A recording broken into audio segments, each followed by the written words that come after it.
ಯಾರ್ಯಾರು ನನ್ನ ವಿಡಿಯೋ ನೋಡ್ತಾ ಇದ್ರು ಎಲ್ಲರಿಗೂ ನಮಸ್ಕಾರ. ಎಲ್ಲರೂ ಹೇಗಿದ್ದೀರಾ? ನಾನು ತುಂಬ ದಿನ ಆದಮೇಲೆ ಇವತ್ತು ವಿಡಿಯೋ ಮಾಡ್ತಾಯಿದ್ದೀನಿ ಬ್ಯುಸಿ ಶೆಡ್ಯೂಲ್ಸಿಂದ.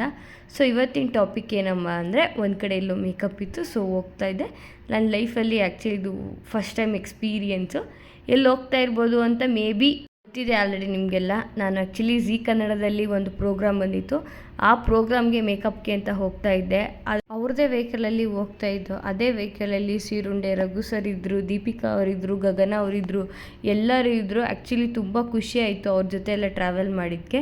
ಆನ್ ದ ವೇ ಹೋಗ್ತಾ ವಿಜಯಾನಂದ ಟ್ರಾವೆಲ್ಸಲ್ಲಿ ನಿಲ್ಲಿಸಿದ್ರು. ಅಲ್ಲಿ ತಿಂಡಿ ಮಾಡಿಕೊಂಡು ನೆಕ್ಸ್ಟು ಡೈರೆಕ್ಟ್ ಲೊಕೇಶನ್ಗೆ ಹೊರಟು. ಹೋಗಿದ್ದು ಲೊಕೇಶನ್ನೇ ಗೊತ್ತಿಲ್ಲ. ನಾವು ಹೋಗಿದ್ದು ಆ್ಯಕ್ಚುಲಿ ರಾಣಿಬೆನ್ನೂರಿಗೆ. ಅಲ್ಲಿಗೆ ಹೋಗಿದ ತಕ್ಷಣ ಊಟ ಕೊಟ್ಟರು. ಎಲ್ಲರೂ ಊಟ ಮಾಡಿಕೊಂಡು, ಯೂಶ್ವಲಿ ಎಲ್ಲ ಆರ್ಟಿಸ್ಟ್ ಎಲ್ಲರೂ ಜೊತೆಲೇ ಕೂತ್ಕೊಂಡು ಊಟ ಮಾಡ್ದು. ನಂಗೆ ತುಂಬಾ ಖುಷಿ ಆಯಿತು. ಯಾಕಂದರೆ ಇಲ್ಲಿ ಬಂದಿರೋ ಯಾವುದೇ ಒಂದು ಆರ್ಟಿಸ್ಟ್ ಕೂಡ ನಾನು ಆರ್ಟಿಸ್ಟು, ನೀವು ನಾರ್ಮಲ್ ಮೇಕಪ್ ಆ ಫೀಲೇ ಇರಲಿಲ್ಲ. ತುಂಬ ಖುಷಿ ಆಯಿತು. ಅಲ್ಲಿಂದ ಹೋಗಿ ಡೈರೆಕ್ಟ್ ಮೇಕಪ್ಗೆಲ್ಲ ಅರೇಂಜ್ ಮಾಡಿಕೊಂಡು, ಅದಾಗಿದ ತಕ್ಷಣ ನಮ್ಮ ಮನೆ ಮೇಲೂ ಮೆಚ್ಚಿನ ಫೇವ್ರೆಟ್ ಕ್ಯೂಟ್ ಗಗನ ಸಿಕ್ಕಿದ್ರು. ಅವ್ರು ಸಿಕ್ಕಿದ ತಕ್ಷಣ ಮೇಕಪ್ ಮಾಡೋದಕ್ಕೆ ನಾನು ಸ್ಟಾರ್ಟ್ ಮಾಡಿದೆ. ಹಿಂದೆ ಮಾಡ್ತಿರೋರು ಮೀನಾ ಅಂತ. ಅವರಿಂದನೇ ನನಗೆ ಈ ಆಪರ್ಚುನಿಟಿ ಸಿಕ್ಕಿದ್ದು. Thank you so much aunty ನನಗೆ ಕರ್ಕೊಂಡು ಹೋಗಿದ್ದಕ್ಕೆ. ಸೊ ಅಲ್ಲಿ ನಾನು ಗಗನ ಅವರಿಗೆ ಫಸ್ಟು ಮೇಕಪ್ ಮಾಡಿದೆ. ಅವರು ಬ್ಯಾಕ್ ಸೈಡ್ ಹೇರ್ ಸ್ಟೈಲ್ ಮಾಡ್ಕೊತಾ ಇದ್ದರು. ಅವ್ರಿಗೂ ಆ್ಯಕ್ಚುಲಿ ತುಂಬ ಇಷ್ಟ ಆಯಿತು ಮೇಕಪ್ಪು. ನನಗೂ ಕೂಡ ತುಂಬ ಇಷ್ಟ ಆಯಿತು. ಯಾಕಂದರೆ ಅಷ್ಟೇ ಸಪೋರ್ಟಿವ್ ಆಗಿದ್ದರು ಕೂಡ ಅವರು ನನಗೆ. ಇವಾಗ ಬೇರೆ ಥರ ಯಾವ ಥರನೂ ಯೂಶ್ವಲಿ ಬೇರೆಯವರೆಲ್ಲ ಹೇಳ್ತಾರೆ ತುಂಬ ಬ್ಯಾಡ್ ಎಕ್ಸ್ಪೀರಿಯೆನ್ಸ್ ಆಗುತ್ತೆ, ಬಟ್ ನನಗೆ ಆ ಥರ ಯಾವುದೂ ಎಕ್ಸ್ಪೀರಿಯೆನ್ಸ್ ಆಗಲಿಲ್ಲ. ತುಂಬ ಚೆನ್ನಾಗಿ ಅನ್ನಿಸ್ತು. ಇವತ್ತು ನನಗೆ ಮೇಕ್ ಓವರ್ ಮಾಡಿದ್ದು ಹೇಮಾ ಅವರು ತುಂಬ ಚೆನ್ನಾಗಿ ಮಾಡಿದ್ದಾರೆ. ನಾನು ರಾಣೆಬೆನ್ನೂರಲ್ಲಿ ಇದ್ದೀವಿ. ಸೊ ಇಲ್ಲಿ ನೀವೆಂಗೆ ಎಷ್ಟು ಚೆನ್ನಾಗಿ ಮೇಕ್ ಓವರ್ ಮಾಡಿದ್ದಾರೆ. Thank you so much. ಇಷ್ಟ ಆಯಿತು ನನಗೆ, ತುಂಬ ಇಷ್ಟ ಆಯಿತು. ಝೀ ಕನ್ನಡದಲ್ಲಿ ನಿಮ್ಮೊಂದಿಗೆ ಝೀ ಅನ್ನೋ ಕಾರ್ಯಕ್ರಮಕ್ಕೆ ನಾವು ಹೋಗಿದ್ದಿದ್ದು ಮೇಕಪ್ ಮಾಡೋದಕ್ಕೆ. ಇದಕ್ಕೆ ಒಂದೊಂದು ಧಾರಾವಾಹಿಯಿಂದ ಸ್ವಲ್ಪ ಜನನ ಕರೆಸಿದ್ರು. ಸೊ ರಾಣಿಬೆನ್ನೂರಲ್ಲಿ ಫಸ್ಟ್ ಡೇ ನಾನಿನ್ನ ಬಿಡಲ್ಲರಿ ಸೀರಿಯಲ್ನವ್ರು ಕರೆಸಿದ್ರು. ಅವ್ರಿಗೂ ಕೂಡ ಮೇಕಪ್ ಇತ್ತು. ಸ್ವಲ್ಪ ಬ್ಯುಸಿ ಇರೋದ್ರಿಂದ ಅವ್ರದ್ದು ಯಾರ್ದು ಫೋಟೋಸ್ ಎಲ್ಲ ತೊಗೊಳಕ್ಕಾಗಲಿಲ್ಲ. ರಾಣಿಬೆನ್ನೂರು ಸೆಕೆ ಹೇಗಿತ್ತು ಅಂದರೆ ನೀವು ನೋಡ್ಬೋದು. ಪ್ರತಿಯೊಬ್ಬರ ಕೈಯಲ್ಲೂ ಒಂದೊಂದು ಶೀಟ್ಸ್ ಇದಕ್ಕೆ ಎಲ್ಲರೂ ಕಂಪ್ಲೀಟ್ ಗಾಳಿ ಬೀಸ್ಕೊತಾ ಇದ್ದಾರೆ. ಅಷ್ಟು ಫುಲ್ಲು ಓವರ್ ಬಿಸಿಲು, ಅಷ್ಟು ಸೆಕೆ, ಅಷ್ಟು ಕ್ರೌಡ್ ಕೂಡ ಇತ್ತು. ಇಲ್ಲಿದ್ದಾರೆ ನೋಡಿ, ಇವರೇ ಆ್ಯಕ್ಚುಲಿ ಬಂದಿದ್ದು ನಾನಿನ್ನ ಬಿಡೋದಾರೆ ಧಾರಾವಾಹಿಯವರು. ಇಲ್ಲಿದ್ದಾರಲ್ಲ, ಅವ್ರಿಗೂ ನಾನೇ ಮೇಕಪ್ ಮಾಡಿದ್ದು. ಅದೇ ನೋಡಿ, ಇಷ್ಟು ಕ್ರೌಡ್ ಇದ್ದರು, ಇಷ್ಟು ಓವರ್ ಸ್ವೆಟ್ ಇದ್ದರೂ ಕೂಡ ಗಗನ ಅವರು ಒಂದು ಡ್ರಾಪ್ ಕೂಡ ಸ್ವೆಟ್ ಆಗಿಲ್ಲ. ಅಷ್ಟು ಚೆನ್ನಾಗಿ ನಾನು ಮೇಕಪ್ ಮಾಡಿದ್ದೆ. ಗೊತ್ತಲ್ಲ ನಮ್ಮ ಮೇಕಪ್ ಹೇಗಿರುತ್ತೆ ಅಂತ. ಅವ್ರಿಗೂ ಆ್ಯಕ್ಚುಲಿ ತುಂಬ ಖುಷಿ ಆಯಿತು. ಸ್ಟೇಜ್ ಮೇಲೂ ತುಂಬ ಚೆನ್ನಾಗಿ ಕಾಣಿಸ್ತಾ ಇದ್ದರು. ಅಲ್ಲಿ ಜನ ಕ್ರೌಡು ನೋಡಂತೂ ನನಗಂತೂ ಶಾಕ್ ಆಯಿತು. ಯಾಕಂದರೆ ಅಷ್ಟು ಸ್ವೆಟ್ಟು ಅಷ್ಟಿದ್ರೂ ಕೂಡ ಅಷ್ಟು ಜನ ಬಂದಿದ್ದಾರೆ ಪ್ರೋಗ್ರಾಮ್ನ ನೋಡೋದಕ್ಕೆ. ತುಂಬಾ ಖುಷಿ ಆಯಿತು ನನಗೆ. ಅದೆಲ್ಲ ನೋಡಿ ನಾವು ವಾಪಸ್ ರೂಮಿಗೆ ಹೋದು. ಅಲ್ಲಿ ಆ್ಯಕ್ಚುಲಿ ಮ್ಯಾಜಿಕ್ ಮಾಡ್ತಿದೆ ಅಂತ ಹೇಳ್ತಾರೆ, ಹಾಡು ಆಡ್ತಿದೆ ಅಂತ ಹೇಳ್ತಾರೆ. ಅಣ್ಣ ಅದಾದಾಗ ನೀವು ಮಾಮೂಲಿ ಅವ್ರು ಹಾಡು ಆಡ್ತಾರೆ, ಎಂಕರೇಜ್ತಾರೆ. ಲೈಕ್ ಸ್ಟಾರ್ಟಿಂಗ್ಲಿ ನೋಡಿ ಹಾಡು ಆಡ್ಕೊಂಡು ಮೈಮಲ್ ಮಾಡ್ತಾರೆ ಅಂದಾಗ ಫುಲ್ ಒಂದು ಲಾಫ್ ಕೊಡ್ತಾರೆ. ಎಂಡಿಗೆ ಮಾತ್ರ ಯಾವ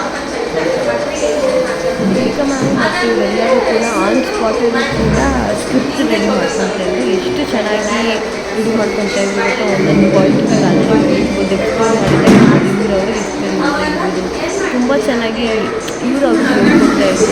ಇವರು ಕೂಡ ಬೇರೆ ಥರ ಏನು ಆಟಿಟ್ಯೂಡ್ಸ್ ಆ ಥರ ಏನಿಲ್ಲ, ತುಂಬ ಚೆನ್ನಾಗಿ ಇದ್ರಲ್ಲಿ ತುಂಬ ಖುಷಿ ಆಯಿತು. ಅವರು ಕೂಡ ಔಟ್ ಅದಾದಮೇಲೆ ನೆಕ್ಸ್ಟ್ ನೋಡಿಕೊಂಡು ಅದ್ರ ಜೊತೆ ನಮ್ಮ ರಘು ಸರ್ ಜೊತೆ ಒಂದು ಫೋಟೋ ತೊಗೊಂಡು, ಹಾಗೆಯೇ ದೀಪಿಕಾ ಮ್ಯಾಮ್ ಜೊತೆ ಮತ್ತು ಅದೇ ಊರಲ್ಲಿರೋ ಫೇಮಸ್ ಸಿಂಗರ್ಸ್ಗಳ ಜೊತೆನೂ ಕೂಡ ಫೋಟೋ ತೊಗೊಂಡು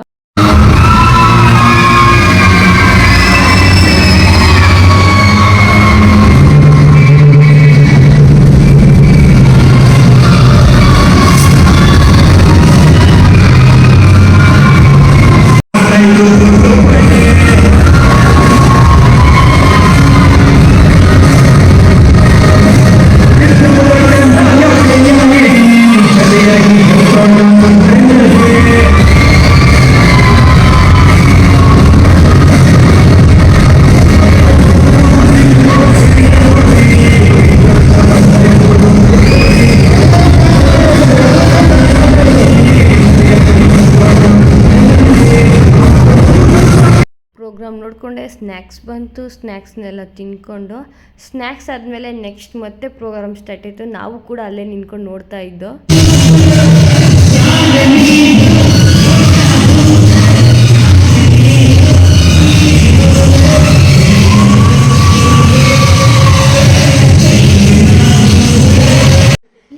ಕಲರ್ ಟೀ ಶರ್ಟ್ ಹಾಕ್ಕೊಂಡಿದ್ದಾರಲ್ಲ ಅವ್ರು ಯಾವ ಧಾರಾವಾಹಿಲಿ ಮಾಡಿರ್ಬೋದು, ಗೆಸ್ ಮಾಡಿ ನೋಡೋಣ. ನಿಮಗೇನಾದರೂ ಗೊತ್ತಿದ್ರೆ ಯಾವ ಧಾರಾವಾಹಿಲಿ ಮಾಡಿದ್ದಾರೆ, ಏನು ಕ್ಯಾರೆಕ್ಟರ್ ಅಂತ ಗೊತ್ತಿದ್ದರೆ ಕಮೆಂಟ್ ಮಾಡಿ ನೋಡೋಣ ನೀವೆಷ್ಟು ತಿಳ್ಕೊಂಡಿದ್ದೀರಾ ಅಂತ. ಫೈನಲಿ ಇದೆಲ್ಲ ಮುಗ್ದಾದಮೇಲೆ ಪ್ರೋಗ್ರಾಮ್ ಎಂಡಿಗೆ ಬಂತು. ಆಲ್ಮೋಸ್ಟ್ ಎಲ್ಲ ಜನ ಹೋಗ್ಬಿಟ್ಟಿದ್ದಾರೆ. ಲಾಸ್ಟಲ್ಲಿ ಇನ್ನೊಂದು ಸ್ವಲ್ಪ ಜನ ಮಾತ್ರ ಇದ್ದಾರೆ. ಇವರು ಅದನ್ನು ಪ್ರೋಗ್ರಾಮ್ ಮುಗಿಸ್ತಾ ಇದ್ದಾರೆ. ಇದರಲ್ಲಿ ಲಾಸ್ಟಿಗೆ ಬಂದು ಎಲ್ಲ ಗಗನ ಅವ್ರ ಜೊತೆ ಅಂತೂ ಫುಲ್ಲು ಆಟೋಗ್ರಾಫ್ ಅಂತೆ, ಸೆಲ್ಫೀಸ್ ಅಂತೆ ತೊಗೊತಾ ಇದ್ದಾರೆ. ಅದೆಲ್ಲ ಮುಂದೆ ನಿಂತಿರೋ ಒಂದು ಸ್ವಲ್ಪ ಜನ ಮಕ್ಕಳು ನಿಮ್ಮ ಫೋನ್ ನಂಬರ್ ಕೊಡಿ ಅಂತ ಕೇಳ್ತಿದ್ದಾರೆ. ಅದೇನು ಕೇಳ್ತಿದ್ದಾರೋ ನಿಜವಾಗ್ಲೂ ನನಗಂತೂ ಗೊತ್ತಿಲ್ಲ. ಫುಲ್ ಎಲ್ಲ ಪ್ಯಾಕಪ್ ಮಾಡ್ತಾರೆ ಫೋಟೋಗ್ರಾಫರ್ಸು, ಮತ್ತು ಅದನ್ನೆಲ್ಲ ಹಿಂದೆ ವಾಲ್ ಇರುತ್ತಲ್ಲ ಅದು ರಿಮೂವ್ ಮಾಡೋದು ಎಲ್ಲದೂ ಕೂಡ. ಆಫ್ಟರ್ ಅಷ್ಟು ರಾಣಿಬೆನ್ನೂರಲ್ಲಿ ಅಷ್ಟು ಸ್ವೆಟ್ ಎಲ್ಲ ಇದ್ರೂ ಕೂಡ ಫೈನಲಾಗಿ ನೋಡ್ಬೋದು ನೀವು ಮೇಕಪ್ ಹೇಗೆ ಬಂದಿದೆ ಅಂತ. ಮೇಕಪ್ ಎಲ್ಲ ಮುಗಿಸ್ಕೊಂಡು ಆಮೇಲೆ ಊಟಕ್ಕೆ ಹೋದೋ. ಊಟ ಅಂತೂ ಸಖತ್ತಾಗಿತ್ತು. ಊಟ ಎಲ್ಲ ಮಾಡಿಕೊಂಡು ಆ್ಯಕ್ಚುಲಿ ಇವರಿಗೆ ನಾನು ಮೇಕಪ್ ಮಾಡಿದ್ದಿದ್ದು, ಆವಾಗಲೇ ಫೋಟೋ ತಗೊಳಕ್ಕಾಗಲಿಲ್ಲ, ಬ್ಯುಸಿ ಇದ್ದು ಅಂತ. ಪ್ರೋಗ್ರಾಮ್ ಎಲ್ಲ ಮುಗ್ದಾದ್ಮೇಲೆ ಫ್ರೀ ಆದಮೇಲೆ ಈ ಸರ್ ಜೊತೆ ಮತ್ತು ಆ ಮ್ಯಾಮ್ ಜೊತೆ ಎಲ್ಲ ಫೋಟೋ ಎಲ್ಲ ತಗೊಂಡಾದ್ಮೇಲೆ ಸ್ವಲ್ಪ ಹೊತ್ತು ಕುತ್ಕೊಂಡು ವೆಯ್ಟ್ ಮಾಡ್ತಾಯಿದ್ದೆ ಅದೆಲ್ಲ ರಿಮೂವ್ ಆಗಲಿ ಅಂತ. ಯೂಶ್ವಲಿ ಎಲ್ಲ ಜೊತೆಯಲ್ಲೇ ಕೂತಿದ್ದ. ಪ್ರೋಗ್ರಾಮ್ ಎಲ್ಲ ಆಲ್ಮೋಸ್ಟ್ ಎಲ್ಲ ಮುಗೀತು. ಎಲ್ಲ ಆರ್ಟಿಸ್ಟ್ಗಳು ಫ್ರೀಯಾಗಿ ಕೂತ್ಕೊಂಡು, ಆ್ಯಕ್ಚುಲಿ ಫುಲ್ ಬ್ಯುಸಿ ಇದ್ದಿಂದ ಲಾಸ್ಟಿಗೆ ಫ್ರೀಯಾಗಿ ಕೂತ್ಕೊಂಡಿದ್ದು. ಅದೆಲ್ಲ ಸ್ಟೇ ಆಗೋದಕ್ಕೆ ರೂಮಿಗೆ ಹೋಗ್ತಿದ್ದು, ಲಿಫ್ಟಲ್ಲಿ ಹೋಗ್ತಿದ್ದು. ಆ್ಯಕ್ಚುಲಿ ನಾನು ಗಗನ ಅವರು ಮತ್ತು ಇವ್ರು ನಮ್ಮ ಆಂಟಿ ವೀಣಾ ಅವ್ರು ಮಾತ್ರ ಹೋಗ್ತಿದ್ದು. ಅಷ್ಟು ಪುಟ್ಟು ಲಿಫ್ಟ್ ಇತ್ತು. ಅಲ್ಲಿಂದ ಹೋದೋ ರೂಮ್ ಬೆಡ್ ನೋಡಿ ಫುಲ್ ಖುಷಿಯಾಗೈತಿ, ಯಾವಾಗ ಬೆಡ್ಡಿಗೆ ಬರ್ತೀವೋ ಅನ್ಸ್ಬಿಟ್ಟಿತ್ತು. ಓವರಾಲ್ ಡೇನಲ್ಲಿ ಇವತ್ತು ನಾನು ನೋಡಿಕೊಂಡು ತುಂಬಾ ಖುಷಿ ಆಯಿತು. ಯಾಕಂದರೆ ನನ್ನ ಫೀಲ್ಡಲ್ಲಿ ನಾನು ಎಷ್ಟು ಪ್ರೊಫೆಷ್ನಲ್ ಆಗಿದ್ದು, ನಾನು ಎಷ್ಟು ಕರೆಕ್ಟ್ ಆಗಿದ್ದೀನಿ, ಎಷ್ಟು ಜೆನ್ಯೂನ್ ಆಗಿದ್ದೀನಿ ಅಂತ ಬೇರೆಯವ್ರನ್ನ ಕಂಪೇರ್ ಮಾಡಿದ್ರೆ ತುಂಬ ಖುಷಿಯಾಯಿತು. ಇನ್ನೊಂದೇನು ವಿಷಯ ಗೊತ್ತಾ, ಅಲ್ಲಿರೋರು ಎಲ್ಲರೂ ನನಗೇನಂದ್ರು ಗೊತ್ತಾ, ನೀನು ನೋಡೋಕ್ಕೆ ತುಂಬ ಚೆನ್ನಾಗಿದೆ, ನೀವು ಬರ್ಬೋದಲ್ವ ಆ್ಯಕ್ಟಿಂಗ್ ಫೀಲ್ಡ್ಗೆ, ತುಂಬ ಚೆನ್ನಾಗಿದ್ದೀರ ನೀವು ಅಂದರು ಗೊತ್ತಾ. ನನಗಂತೂ ಹಂಗೆಲ್ಲ ಹೇಳುವಾಗ ನನಗೆ ಒಂದು ಸೆಕೆಂಡ್ ಡೌಟ್ ಆಗೋಯಿತು, ನಾನು ಮೇಕಪ್ಗೆ ಹೋಗಿದ್ದೀನಾ ಅಥವಾ ಆ್ಯಕ್ಟಿಂಗಿಗೆ ಹೋಗಿದ್ದೀನಾ ಅಂತ. ಬಟ್ ತುಂಬ ಖುಷಿ ಆಯಿತು. ಇದೊಂಥರ ಹೊಸ ಎಕ್ಸ್ಪೀರಿಯೆನ್ಸ್. ಇಲ್ಲಿವರೆಗೂ ನಾನು ವಿಡಿಯೋ ನೋಡಿದ್ದಕ್ಕೆ thank you so much. Part 2 ಇದೆ, ಅದನ್ನು ನೋಡಿ ಹೇಗಿದೆ ಹೆಂಗಿದೆ ಅಂತ ಕಮೆಂಟ್ ಮಾಡಿ. Thank you so much. Love you.